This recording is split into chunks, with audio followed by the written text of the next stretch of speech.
మాజీ MLA YCP నేత కేతిరెడ్డి వెంకట్రామిరెడ్డి ముఖ్యమంత్రి చంద్రబాబు నాయుడు డిప్యూటీ సీఎం పవన్ కళ్యాణ్పై సంచలన వ్యాఖ్యలు చేశారు. జనసేన అధినేత పవన్ కళ్యాణ్కు ఒక భావజాలం అంటూ లేదు, ఇప్పటికీ ఆయన చంద్రబాబు నీడలోనే ఉన్నాడంటూ విమర్శించారు. నేను వైసీపీ అధినేత జగన్మోహన్ రెడ్డితోనే ఉన్నానని, ఆయన భావజాలంతోనే పనిచేస్తున్నానని చెప్పుకొచ్చారు.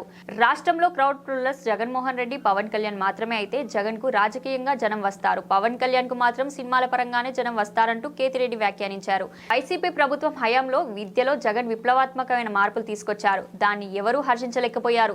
చంద్రబాబు మద్యం బాగా ఇస్తే చాలనుకుంటున్నారు, చంద్రబాబు మద్యం ముందు జగన్ ఇచ్చిన విద్య ఓడిపోయింది అంటూ కేతిరెడ్డి వ్యాఖ్యానించారు. ఫీజులు కట్టలేక విద్యార్థులు ఆత్మహత్యలు చేసుకుంటున్నారు, కానీ జనం మాత్రం సినిమా హీరోల గురించి మాట్లాడుతున్నారు. కొంపలో సమస్యలు పక్కన పెట్టి సినిమా హీరోల వెంటపోతున్నారు, వాళ్ళు సినిమాల్లో మాత్రమే హీరోలు, రియల్ లైఫ్ లో కాదు అంటూ కేతిరెడ్డి సంచలన వ్యాఖ్యలు చేశారు. కమల్ హాసన్ కంటే పవన్ కళ్యాణ్ గొప్ప నటుడు కాదు, కానీ కమల్ హాసన్ ఎన్నికల్లో నిలబడితే ఓడిపోయాడు. గతంలో చిరంజీవి 2 చోట్ల పోటీ చేసి ఒక్క చోట మాత్రమే గెలిచారు. బాలకృష్ణ హిందూపురం కాబట్టి 3 సార్లు గెలిచాడు, అదే గుడివాడలో గెలవమనండి చూద్దామంటూ కేతిరెడ్డి అన్నారు. తమిళనాడులో నటుడు విజయ్ కూడా పార్టీ పెట్టాడు, పాలిటిక్స్ అంతా ఈజీ కాదు అంటూ కేతిరెడ్డి పేర్కొన్నారు. విజయసాయిరెడ్డి వైసీపీని వీడటంపై స్పందిస్తూ పార్టీలో విజయసాయిరెడ్డికి సముచిత స్థానం కల్పించారు. జగన్మోహన్ రెడ్డి పక్కన లేకుంటే విజయసాయిరెడ్డి ఓన్లీ ఆడిటర్ మాత్రమే అంటూ కేతిరెడ్డి వ్యాఖ్యానించారు. ఒక తాగుబోతు వాగిన కూతలు, ఒక మంచి బ్రాండ్ లేదు, లేకుంటే సరుకు తక్కువగా లేదు అనే మాటలు మాట్లాడినంతగా మాకు మంచి చదువు చెప్తున్నాడు, మాకు మంచి స్కూల్ తయారైంది, మా స్కూల్లో మా ఫీజుకు అమ్మఒడి కడుతున్నాడు, మేము ఇంజనీరింగ్ చదివినా, డాక్టర్ చదివినా, డిగ్రీ చదివినా, ఏ చదువు చదివినా ఆ ప్రభుత్వం వైఎస్ఆర్ కాంగ్రెస్ ప్రభుత్వం మాకు డబ్బులు ఇచ్చిందని ఆ పిల్లలు చెప్పలేకపోయినారు. ఆ చిన్న పిల్లలు కాదు, డిగ్రీలో వచ్చిన వాళ్ళు, ఇంజనీరింగ్ లో వచ్చిన వాళ్ళు, మెడికల్ గా వచ్చిన వాళ్ళు ఫీజు తక్కువ వచ్చిన రోజు మాట్లాడినారు, వాళ్ళ తల్లిదండ్రులు కూడా మాట్లాడలేకపోవడం జరిగింది. అది దురదృష్టం, అది ఒకరిని అడిగేది లేదు, మొత్తానికి ఒక దురదృష్టమైంది.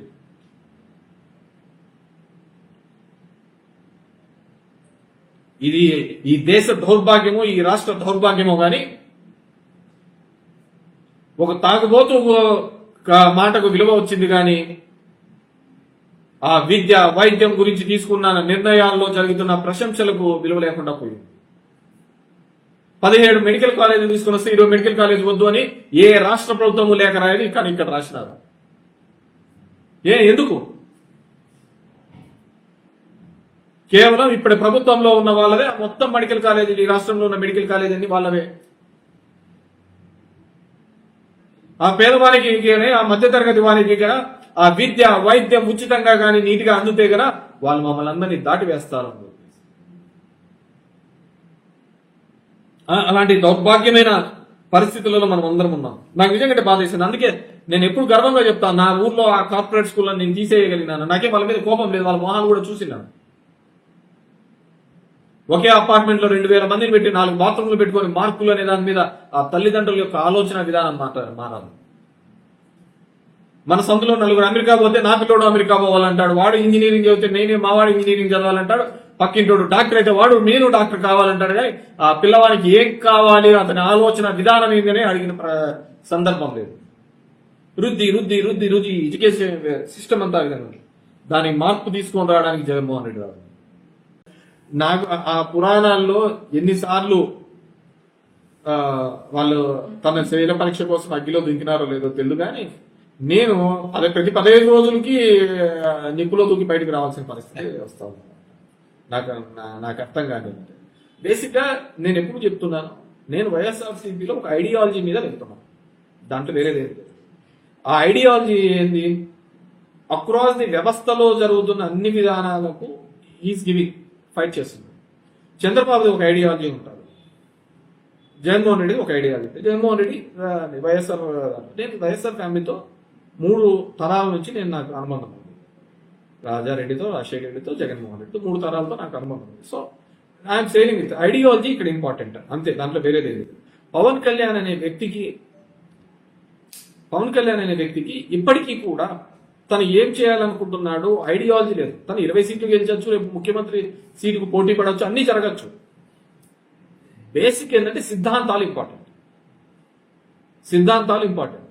ఆ సిద్ధాంతాల పరంగా ఎవరు నిలబడుతున్నారు అంటే నేను జగన్మోహన్ రెడ్డి గారి యొక్క సిద్ధాంతాల మీద నేను నిలబడుతున్నాను. సరే అది గెలుపు కావచ్చు, ఓటమి కావచ్చు, ఏదైనా కావచ్చు, నేను ఆయన సిద్ధాంతాల మీద నిలబడుతున్నాను. ఎన్టీ రామారావు ఉన్నప్పుడు ఆయన కొన్ని సిద్ధాంతాలు, ఒక పార్టీ ఎస్టాబ్లిష్ చేసేదే కొన్ని సిద్ధాంతాలు. కాంగ్రెస్ వ్యతిరేక భావ సిద్ధాంతాలతో ఆ రోజు ఎన్టీ రామారావు పార్టీ పెట్టారు. దానికి వ్యతిరేకంగా ఆయన గ్రో అయితే వచ్చినాడు. అప్పటి వరకు జనతా పార్టీ ఉండేది, వాటికి కాంప్లైన్స్ ఆల్టర్నేట్ గా వచ్చినట్టు కాబట్టి అంత పెద్ద మ్యాండేట్ ఇవ్వడం జరిగింది. విత్ ఇన్ 6 నెలల్లో ఇచ్చినారు. మొదట సినిమా గ్లామర్ గా ఇవ్వడం జరిగింది, దానికి అది అనుకూలించడం జరిగింది. దాని తర్వాత రావడం జరిగింది. దాని తర్వాత ₹2 కిలో బియ్యం, అలాంటి కొన్ని వినూత్నమైన పథకాలు తీసుకున్నాడు. ₹2 కిలో బియ్యాన్ని ఎందుకు అంటారు? ఆ రోజుల కాలంలో కేవలం రాగన్నము, జొన్నన్నము ఇలాంటివే తినేవాళ్ళు. పేదలు తెల్లన్నము తినాలి అంటే అది ఏమిటో పండగలకో దీళ్ళకో మాత్రమే తినేది టైం నుంచి. అది తీసుకొని రావడం ఇట్స్ చేంజ్, రెవల్యూషనరీ చేంజ్. సరే, ఈ రోజు షుగర్లు వచ్చి అదర్ రోగాలు వచ్చేసి డబ్బున్నోడు ఇది తింటున్నాడు, డబ్బు లేనోడు డబ్బున్నోడే రాగి ముద్ద ఇది తింటున్నాడు. ఆ రోజు ఆపోజిట్ గా ఉంటాయి. So it's revolutionary change. Aarogyasri అనేది ఇట్స్ రెవల్యూషనరీ చేంజ్. ₹1 జోబిలో డబ్బు లేకపోయినా ఒక కింద పడతానే ఒక ఆధార్ కార్డు ఇంకో కార్డు తీసుకుని హాస్పిటల్లో ఫ్రీగా చేయించుకుంటున్నాడు. ఏదైనా కానీ గుండెకి బాగాలేదు అనుకుంటే ఇమీడియట్ గా పోయి చేయించుకోండి. It's revolutionary. ఒక నమ్మకం, ఒక భరోసా ఇవ్వడం ఆ ప్రభుత్వం యొక్క బాధ్యత. ఆ బాధ్యతగా రాజశేఖర రెడ్డి చేసినాడు, జగన్మోహన్ రెడ్డి చేసినాడు. చంద్రబాబు ఒక్కటి చేసినాడని చెప్పమనండి. ఎవడో తెచ్చిన ఐటీ నేనంటాడు, ఎవడో చేసిన నాదంటాడు. 4 సంవత్సరాలు 4 టర్మ్స్ అయినాడు ముఖ్యమంత్రిగా ఆయన. ఇదే ఉమ్మడి ఆంధ్రప్రదేశ్ లో కూడా ఉన్నాడు. ఈ రోజు తెలంగాణకు ఆంధ్రప్రదేశ్ కు అసమానతలు ఉన్నాయి అంటే ఎందుకు కారణం చెప్పండి? 83 నుంచి గత 40 సంవత్సరాల నుంచి అసమానతలు ఉన్నాయి. ఇంకా ఇప్పుడిప్పుడే ఆంధ్రప్రదేశ్ డెవలప్ అవుతుందని ఎందుకు చెప్పుకోవాల్సిన దీన పరిస్థితిలో ఉన్నాము అంటే అంతకుముందు ముఖ్యమంత్రులు చేయలేకపోవడం వల్లనే కదా. ఆ రోజే ఇన్ని పోర్ట్స్ కానీ ఇన్ని కాలేజీలు కానీ ఇవన్నీ కూడా మిగతా ప్రాంతాల్లో కూడా డెవలప్ చేసింటే ఈ అసమానతలు ఉండేవి కాదు కదా. ఈ రాష్ట్రం విడిపోయి ఉండేది కూడా కాదు కదా. రాజకీయ నాయకులు అయితే ఒక జగన్మోహన్ రెడ్డి, రాజకీయాలు ప్లస్ దానికి సినిమా మసాలా యాడ్ అయితే పవన్ కళ్యాణ్. వీళ్ళిద్దరే ఏ సందర్భంలో అయినా క్రౌడ్ పుల్ చేయగలుగుతారు. చంద్రబాబు కావచ్చు, తెలుగుదేశం కావచ్చు, మేనేజ్మెంట్ మాట్లాడి ఇవన్నీ చేసి ఇది వీళ్ళిద్దరికే ఎమోషనల్ గా వస్తారు దగ్గరికి. సో జగన్మోహన్ రెడ్డి అనే వ్యక్తికి ఉండేది ఓన్లీ పొలిటికల్ లీడర్షిప్. ఇక్కడ సినిమా గ్లామర్, సినిమా హీరోయిజం ఇవన్నీ కూడా పవన్ కళ్యాణ్ కలిసి. సో ఆ సినిమా గ్లామర్ అనేది ఆ చిత్రంలో ఉన్నప్పుడు ఉంటాడా లేకుంటే బయట ఉంటాడా అనేది వీ హ్యావ్ టు సీ. సినిమా నాయకులంతా కూడా రాజకీయాల్లో అది కాదు పాపం వచ్చినారు, వాళ్ళన్నీ కూడా వచ్చినాడు. అంతకంటేనా పక్కన కమల్ హాసన్ వచ్చినాడు, ఆయన విన్నాడు.